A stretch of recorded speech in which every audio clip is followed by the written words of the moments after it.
Hello, beautiful friends. I am Laurel Bleadon-Maffei with Illuminating Souls, welcoming you to this episode of Sleepy Bedtime Blessings, a podcast designed to help you rest, relax, and hopefully fall asleep, all while you deepen in your connection with your angels who love you so. I am an angelic practitioner, a spiritual teacher, and an encourager of souls.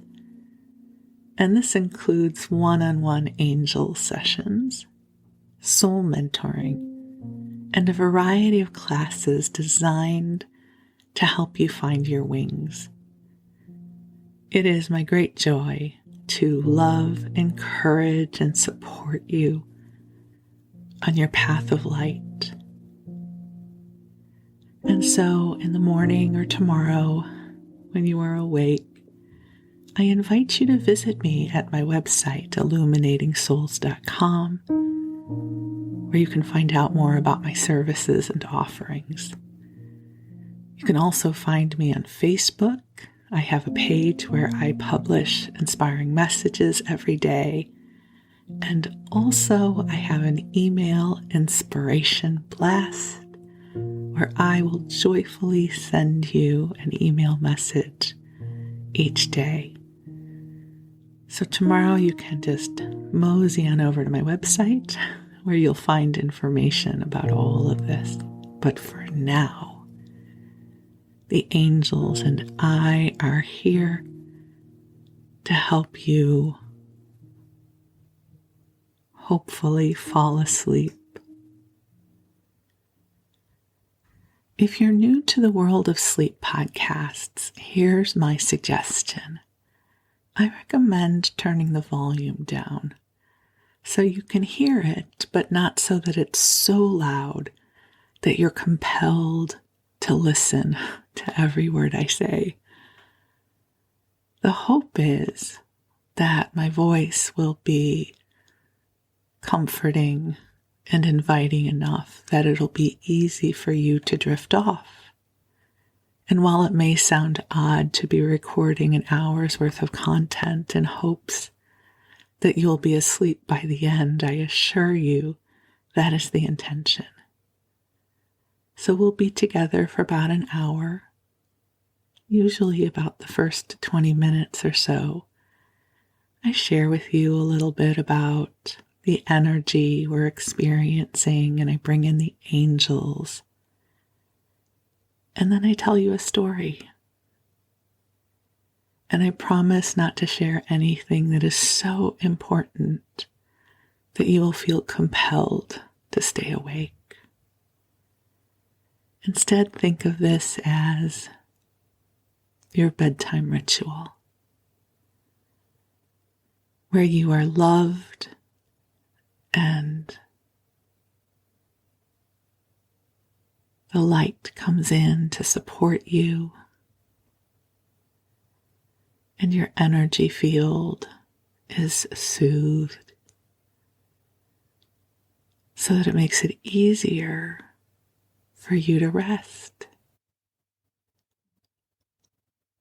So as I was getting ready to record this episode, I was contemplating how still the energy feels to me.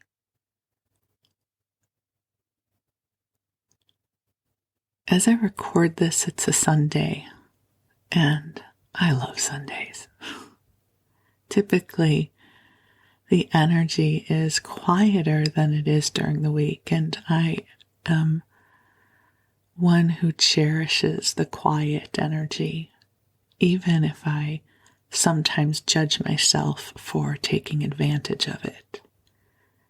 For instance, I have many things on my list of things to do or things that I want to get done, and I have zero inclination to take action on any of them because this energy is deliciously still.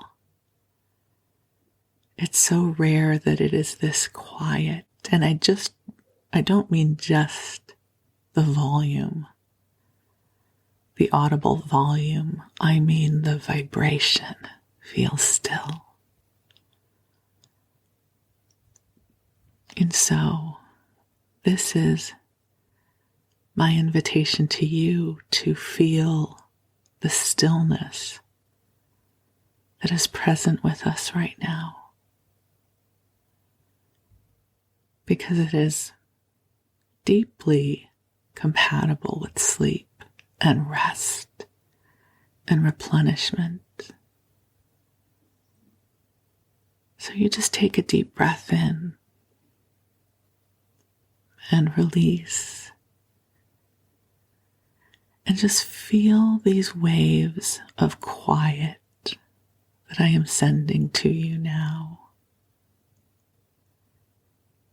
Feels like a still river, sometimes when the river grows quiet. And all of a sudden you can hear the rustle of leaves.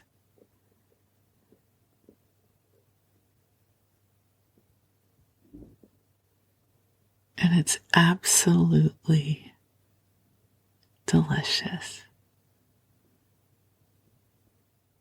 So allow your body to receive these waves of relaxation.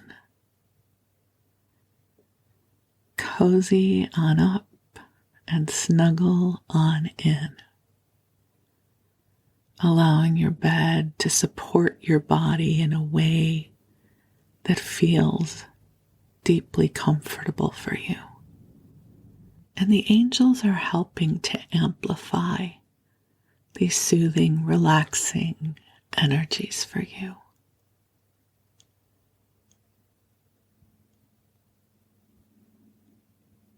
And I'm going to call in the angels. Even though they are already here, I so appreciate the ritual of calling them in. So Father, Mother God, just now we ask for the clearing. We ask to be surrounded, uplifted, and filled with the clear white light of divine love. And beautiful angels on high, we ask that you join us here. And I ask that you infuse this broadcast with waves of divine love calibrated for each of the beloveds who is with us now. Please help to bring healing and soothing energy to them to help ease their burdens. Clear away anything that might have them feeling anxious or concerned, helping each of the beloveds to come into their center, into the wholeness of their spirits. And dear ones, just take a deep breath in and release, and imagine, if you will, that the room that you are in is being filled with a soft pink light that ripples divine love to you and to all that you love. So that as you receive this love, the angels ripple it also wherever it is needed. You don't have to take care of that. They'll take care of that for you. Because the angels know your heart. They know your truth. And they are here to support you. And so just breathe and feel the love.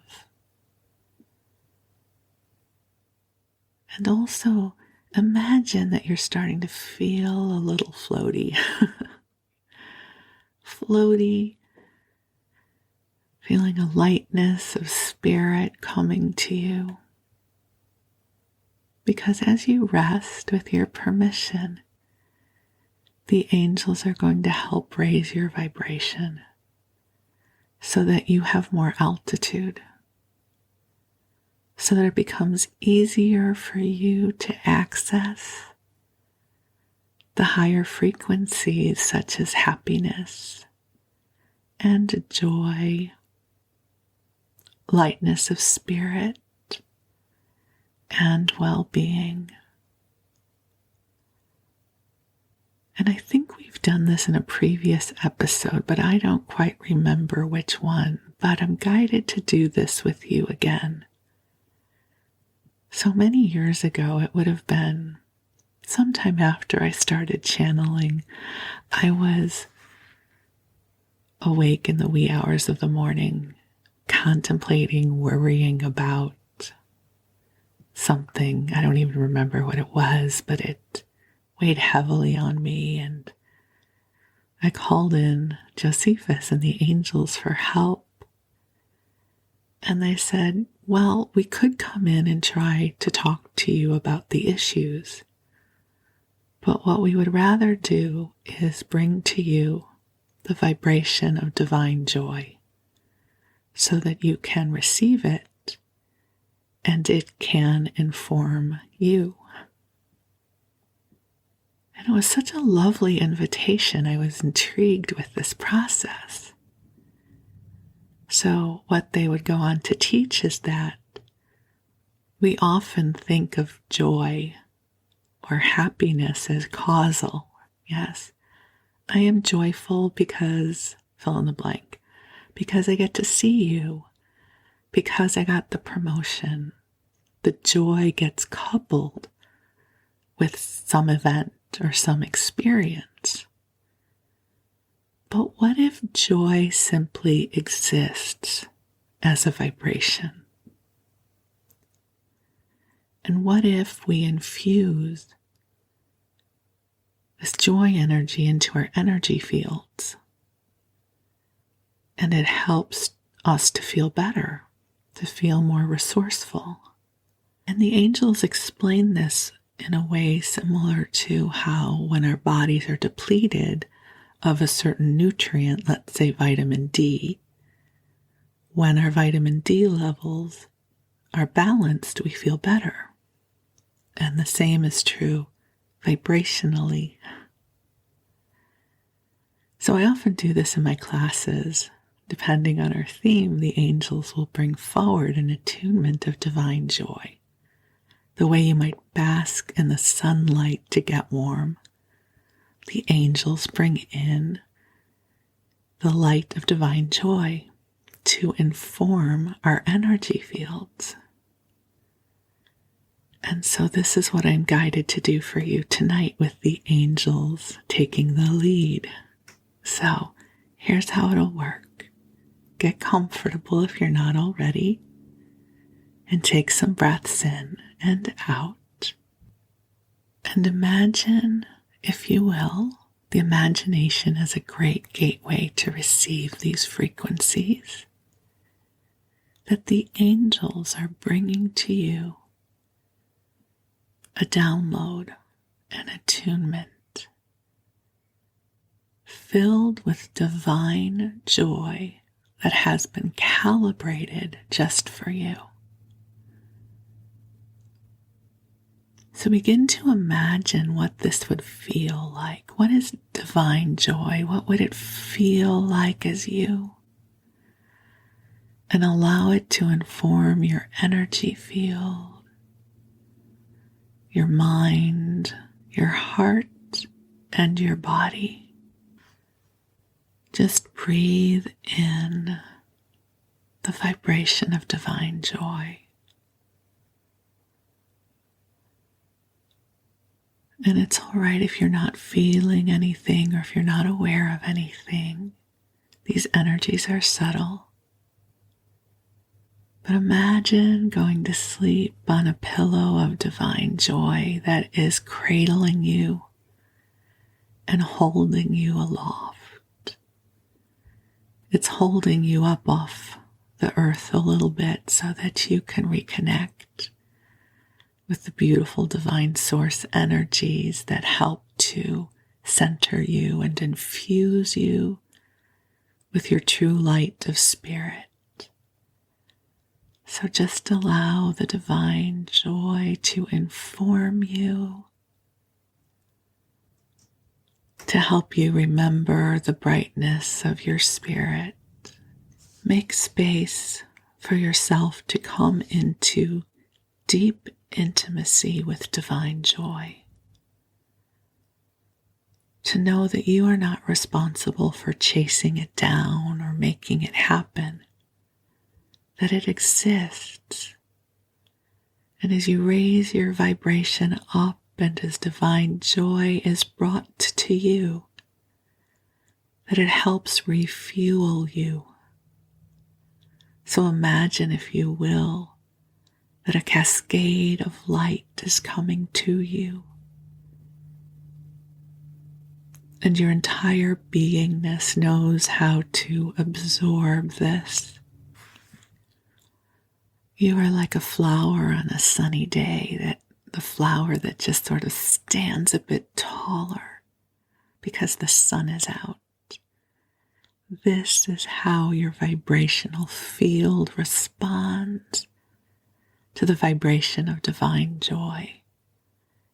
It is a part of your very essence, and it calls to you, and it dances with you, and it helps you remember who you are as a beloved of God. Just allowing yourself to raise up in altitude a little bit to receive. Allowing it to cascade across your body, especially informing any muscle groups that might be tight. For instance, allowing divine joy and divine light to loosen those muscles in your neck and your shoulder, cascading down your spine, your back, your sacral chakra, just letting the big muscle groups and the small ones all relax down as you receive this nurturing and this attunement from your beautiful team of angels who are here to love and support you. And breathe deep into your heart, making space for divine joy to enter your heart chakra and your solar plexus, even bringing divine joy to the tips of your fingers and the tips of your toes.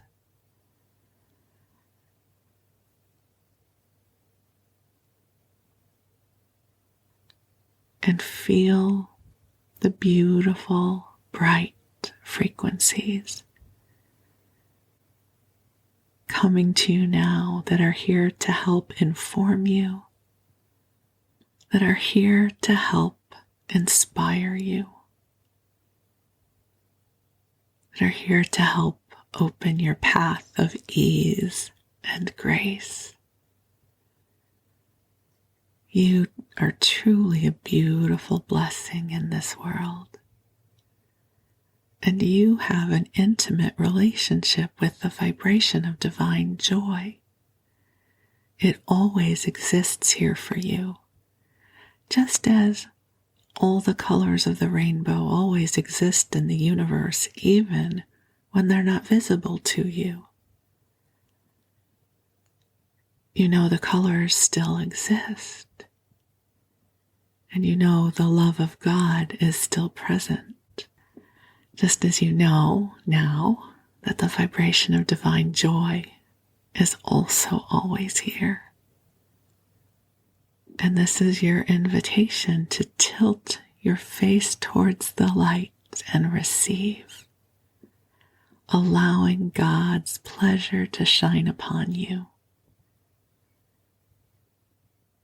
To recognize in this moment that you are loved and your life is a blessing to this earth. The world is brighter because you are here.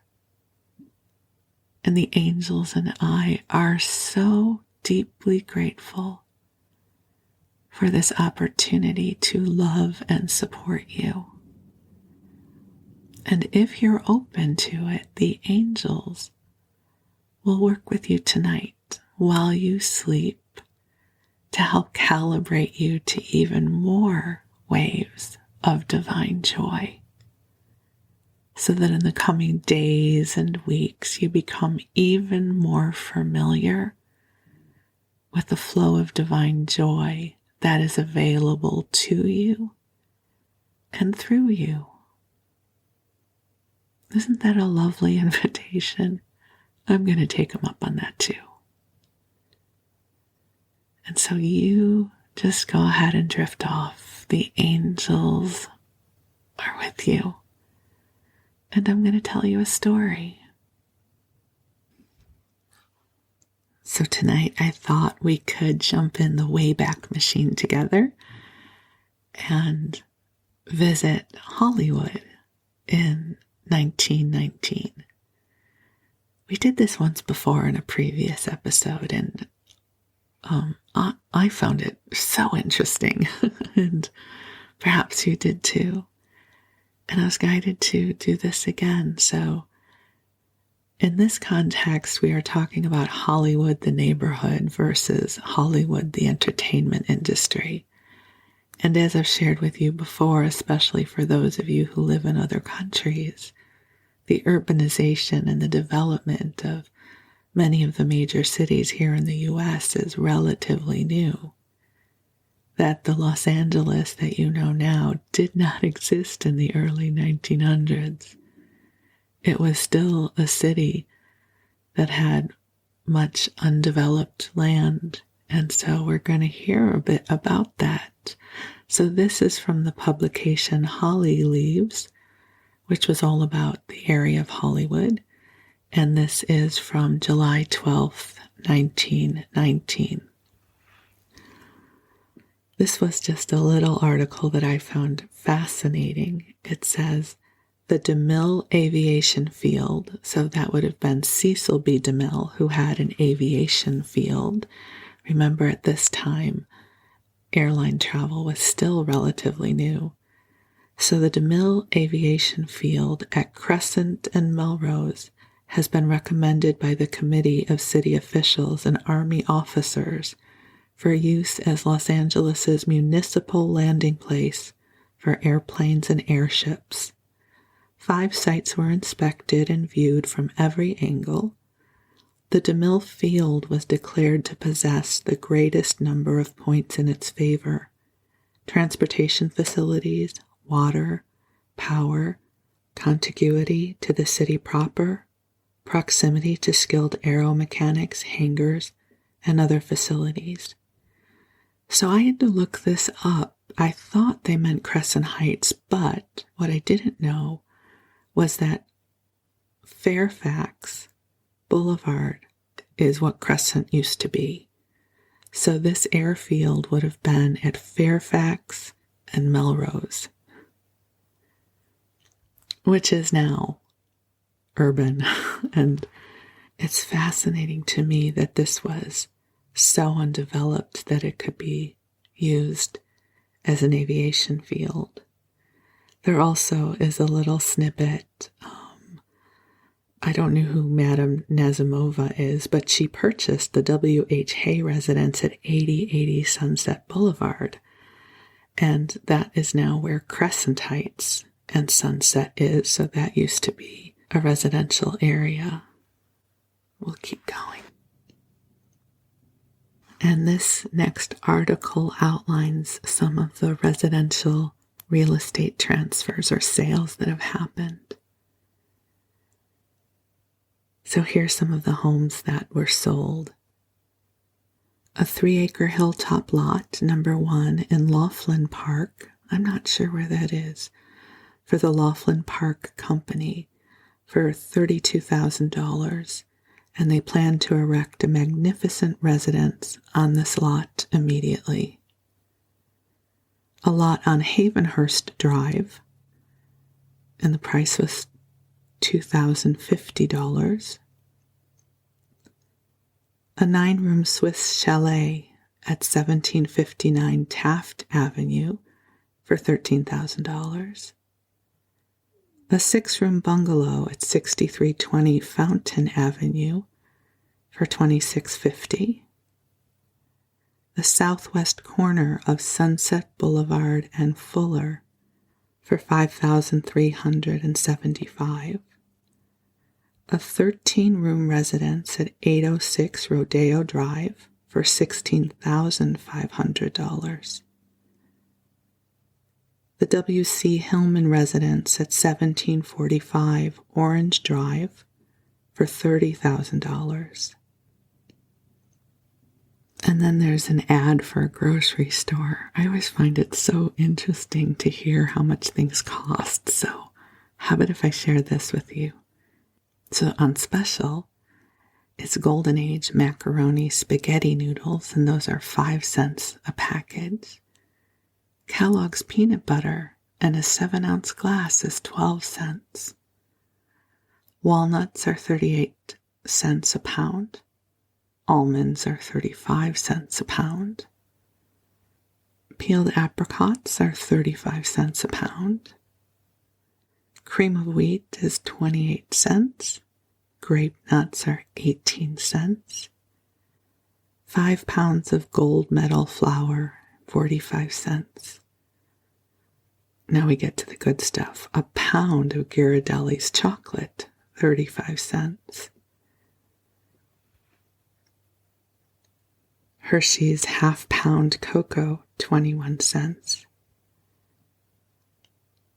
We have some cheese, so Tillamook, I'm assuming that must be cheddar, 45 cents a pound. They have coffee, which runs about 50 cents a pound. They have grape juice, Welch's. It's so interesting to see which of these brands are still around. So Welch's grape juice was 70 cents, I think, for a quart. Heinz ketchup, 32 cents for a quart. And this is Hoffman's grocery store near Hollywood and Cherokee. And there's an article here about the founding of the Griffith Park complex, which includes the Greek Theater and the Griffith Park Observatory. So it says, Griffith Park, bordering Hollywood on the northeast, is to have a Greek theater in Vermont Canyon at the head of Vermont Avenue, according to the will of Colonel Griffith J. Griffith, donor of the 3,000-acre park, who died on July 4th. According to the donor's instructions, the theater is to cost at least $100,000. This is in fulfillment of plans made by Colonel Griffith several years ago, when, at the instigation of prominent Hollywood people, including D.B. Peck, editor of the Hollywood Inquirer, Dr. E.S. Todd, in T.W. Brotherton, he offered to donate a Greek theater to the city. The offer, however, was not accepted, and the matter was left to work itself out in Colonel Griffith's mind and heart with the present result.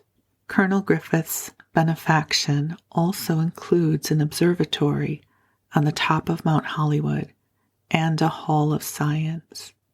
Colonel Griffith's offer was formally made in June 1913 when a large number of citizens assembled in Vermont Canyon and speeches of presentation and congratulation were made. At that time, Colonel Griffith gave an outline of the circumstances leading up to the donation of the park to the city of Los Angeles, about 17 years before, telling of his visits to the various parks of the world and of his ambition to make Griffith Park one of the greatest parks of them all, which was possible on account of its natural advantages. Colonel Griffith stated that he would be delayed in building the observatory and science hall on top of Mount Hollywood, for the work could not be started until the road was completed, and for other reasons. I think, therefore, he said, I may as well spend my ready money now by building this Greek theater you people are planning. I have been over the ground. I know how perfect are the acoustics of the natural amphitheater. In speaking of the project at the time, the Los Angeles Examiner said, plans for the proposed theater have been prepared by Laurie Davidson Cox, landscape architect for the City Park Commission. Concerning the adaptability of the proposed site for the theater, Mr. Cox declared that it would not be possible to find a place more ideal in every way for that purpose. There exists in the canyons a natural depression, he explained, in the mountainside, so perfect in its form, so fine in its acoustic properties, that it would be easily possible to construct there a theater as large as that of ancient Syracuse or the theater of Dionysus at Athens with a seating capacity for 30,000 people. The theater as planned will face the west and will be built of concrete upon the natural rock foundation of the hillside. It will be similar in form to the best of ancient Greece, the seats being in concentric rings divided by radial stairways.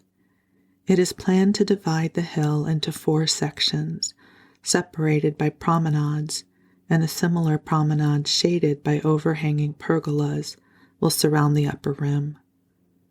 The stage will be modeled to meet the demands of modern use, with general form being of Grecian architecture. The details will be simple, classic, and the material will be of white concrete. It is planned to bring the streetcars up from Vermont Avenue to a point opposite the theater where a station and other formal park features will be grouped together.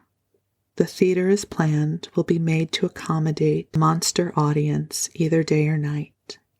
It is believed it will afford an opportunity for all interested people of the city to hear a great musical organization at any time or a great speaker. Colonel Griffith himself outlined the equipment for the Hall of Science and the observatory as follows. A model of the solar system showing the relative sizes of the sun and planets. A small coelstat, I'm sorry if I'm not pronouncing that right, and spectroscope to show the sun's image in the solar spectrum, a fair-sized celestial globe showing the position of the brighter stars, a good collection of illuminated transparencies of photographs of the sun, planets, nebula, comets, etc., beautiful lighted exhibits of birds and fishes shown in natural posture in the midst of their native environment. It is believed that much valuable assistance can be had from the American Museum of Natural History and similar institutions in Europe. A crowning feature in the Hall of Science will be an evolutionary museum like the one planned for the Throop College, with illustrations showing the formation of worlds and then tracing the developments of life on this planet, from the most rudimentary organic forms to the highest civilization of the present time.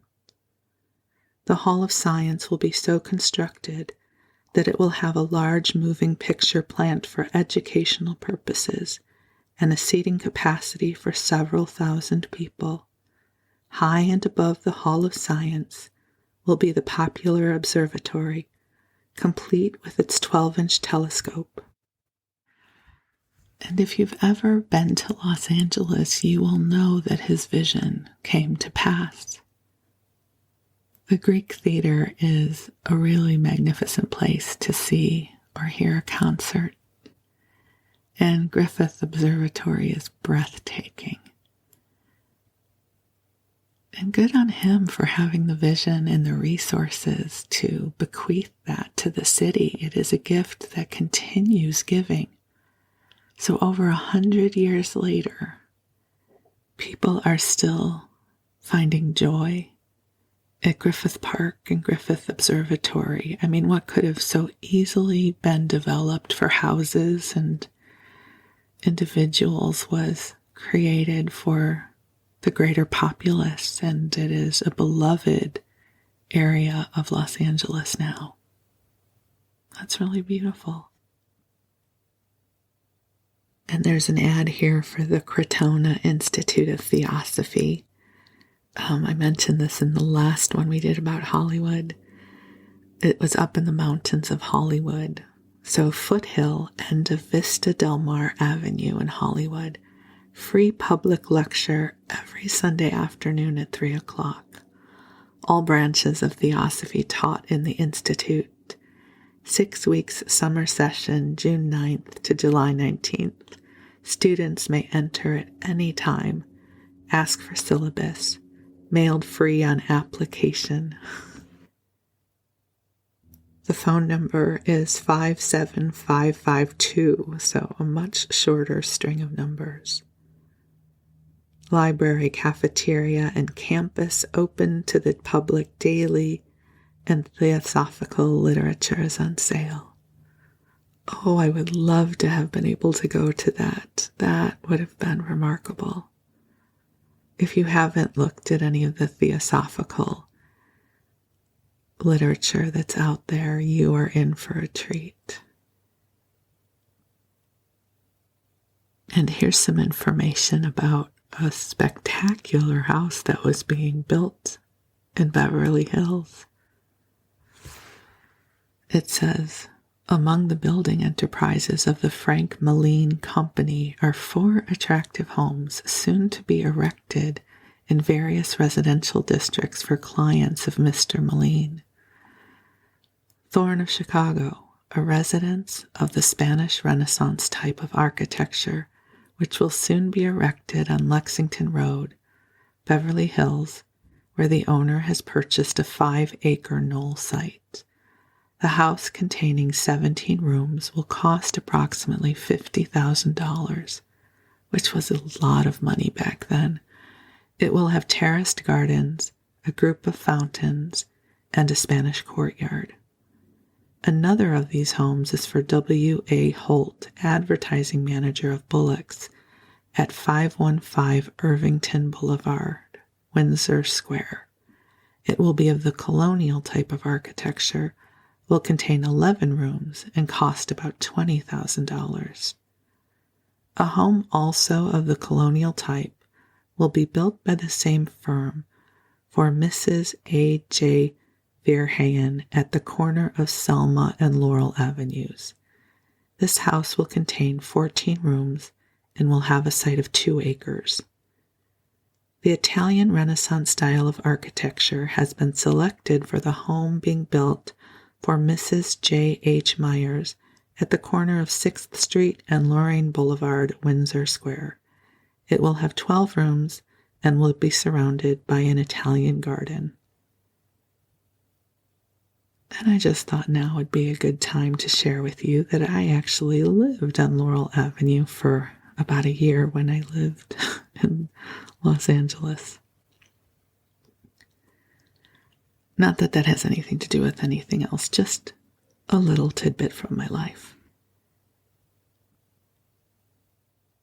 And here's news of another home. This says Mrs. Jeanette G. Donovan was hostess Thursday evening at a musical and out-of-door barbecue at her new home at 6633 Sunset Boulevard in honor of several prominent people. Mrs. Donovan's new home is built in a novel manner, having a large studio living room with a ceiling 16 feet high. She was compelled to build thus in order to accommodate her many large paintings and antiques which she has brought from Europe. The grounds also have many unique features, including a fish pond and fountain with indirect lighting. One of the pleasures of the evening was a barbecue supper baked in the out-of-door fireplace and served in the large open court, which was prettily lightened with Japanese lanterns. An interesting musical program was furnished by Miss Sophie Bernard and her husband Lou Anger. Mr. McCarger and Robert Nathan, who are with Remerick in New York, gave some of their original song compositions, and Miss Rachel Ward, who is an accomplished musician, gave piano numbers. Well, that would have been a good soiree if we had gone in the Wayback Machine and could have wrangled an invitation, huh? And there are other issues that this series of magazines are talking about during this time. One is the Parks Committee, where they were looking to figure out what kind of parks and where to put parks within Hollywood. And the other was the cable, I don't know that they were cable cars, the electric cars that were going as public transportation. And I remember when I lived in Los Angeles, they would still talk about how a lot of these tracks were removed, ultimately to the detriment of the city. So I'll read you one of these articles. It's titled Franklin Avenue Cars. Businessmen by the hundreds along Hollywood Boulevard have signed the petition protesting against the removal of the Pacific Electric tracks and service from Argyle and Vine Streets. If they had read the Holly Leaves edition and had read the Holly Leaves editorials on this question several weeks ago and had taken them to heart, they might have made their protest in time to have prevented the Hollywood Board of Trade from endorsing the project for the abandonment of this small section of our streetcar transportation. We have always been opposed to the giving up of this service, and now that other interests in the community have been aroused to the gravity of the situation, we shall hope to see the Board of Trade take another view of the matter. We would like to call the attention of the Board of Trade, of the streetcar company, and of the community as a whole to the desirability of hooking up the Franklin Avenue car line and the Santa Monica car line by using Hollywood Boulevard and Highland Avenue as the collecting link. The cars should come out from the city on Hollywood Boulevard to Western Avenue, up Western to Franklin, out Franklin to Argyle, down Argyle and Vine to Hollywood Boulevard, down Hollywood Boulevard to Highland, down Highland to Santa Monica Boulevard, and back over the Santa Monica Boulevard line to the city. The cars that come out from the city on Santa Monica Boulevard should reverse this route and make the return by Franklin Avenue line. In this way, we would have a constant service binding all Hollywood together at all times of the day and evening. If Hollywood is to keep and strengthen its identity and its individuality as a community, it must build up and not tear down this interchange between the center and the circumference. And it is by just seemingly little things as this Franklin Avenue car line affair that we shall make or break our community. And here's an article that was going on about developing the park system. It says, the little company of park enthusiasts that assembled at the Women's Club building last Monday evening was amply repaid for the effort by the pictures thrown upon the screen by G. Gordon Whitnall of the City Planning Association, showing what has been done in the way of parks and playgrounds in other cities. Many of the views were of Chicago parks and had an added interest because from photographs taken by Professor Francis A. Blackburn of Hollywood, who with Mrs. Blackburn was present in the audience. These views were beautifully colored and were highly complimented by the speaker for that reason. Mr. Whitnall said that the Chicago park system, present and planned, was the most complete in the world and was to cost $240 million, largely because undertaken too late in the city's history to get the advantage of vacant lands and low land values. It was because it was hoped in some degree to avoid this mistake in the history of Los Angeles that the park idea was now being pushed in Hollywood and other parts of the city. Answering the objection met by some of the park workers that the park system would raise taxes, Mr. Whitnell cited the prospect of lower tax burdens in some other departments as an offset.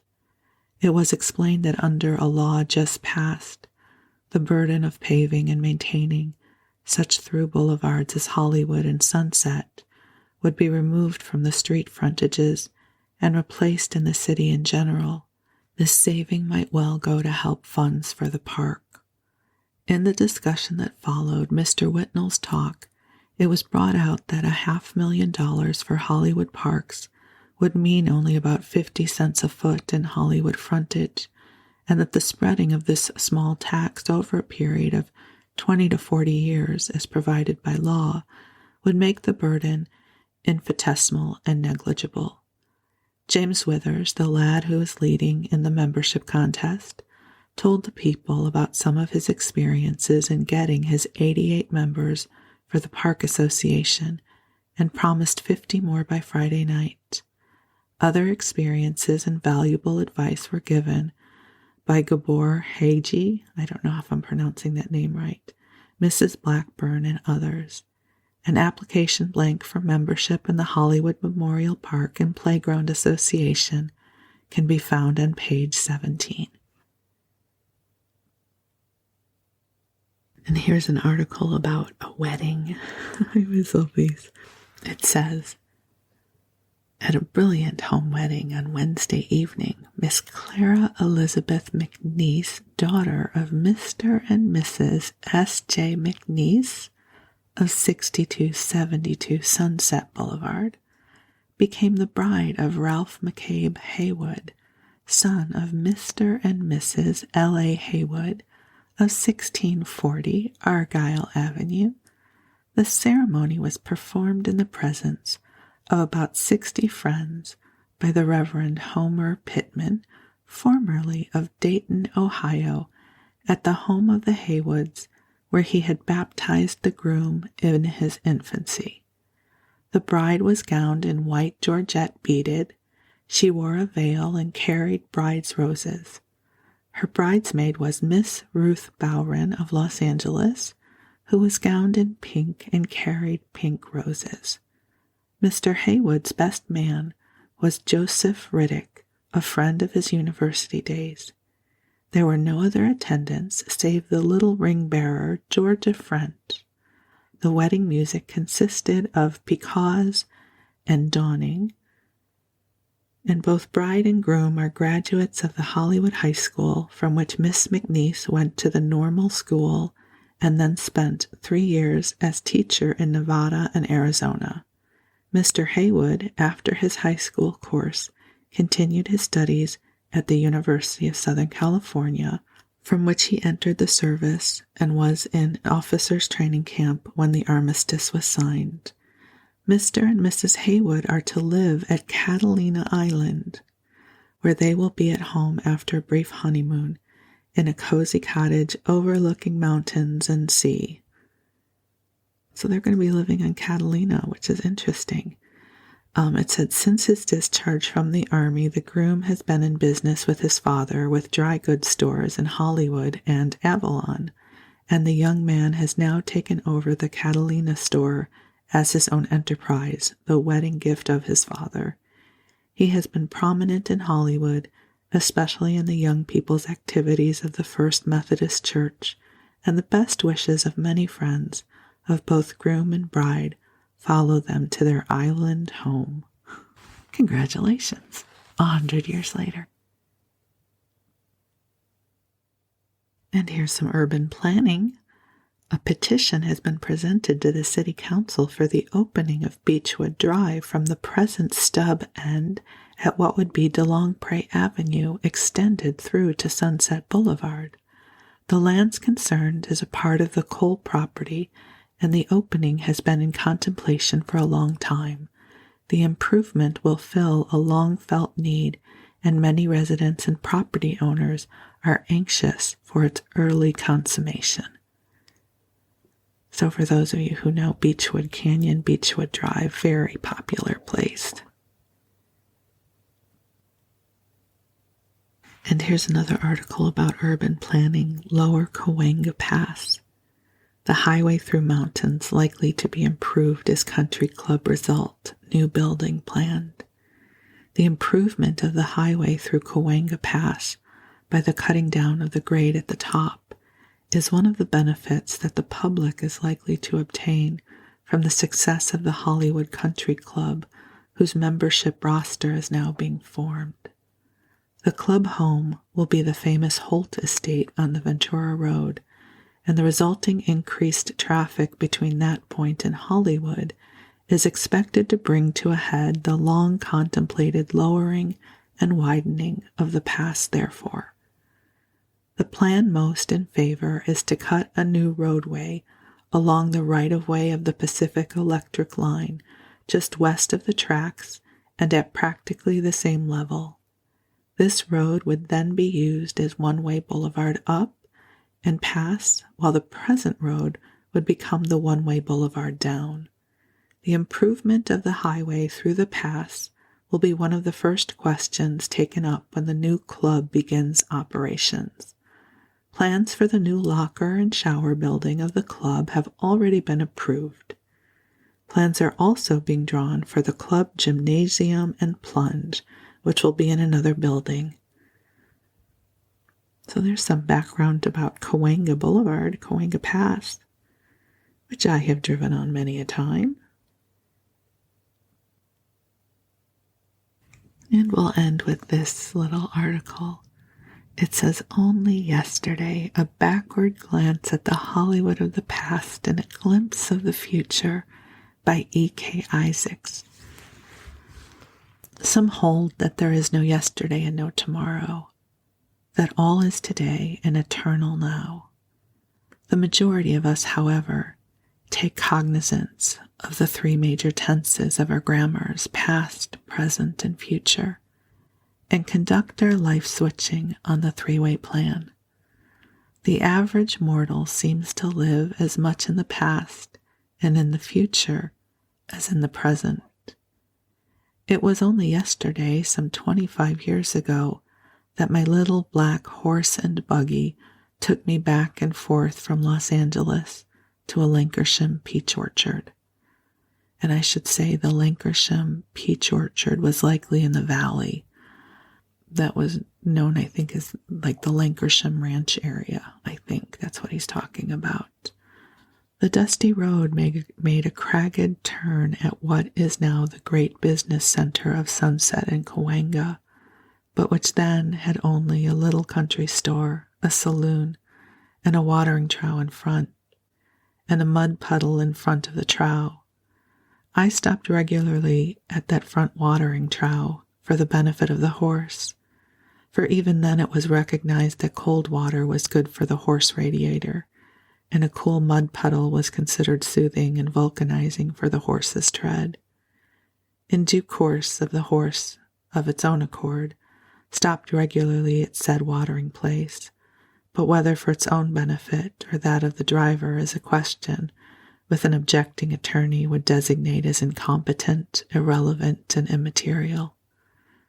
Continuing north from Sunset, we encountered a traffic officer at the intersection of Cahuenga and Hollywood Boulevard.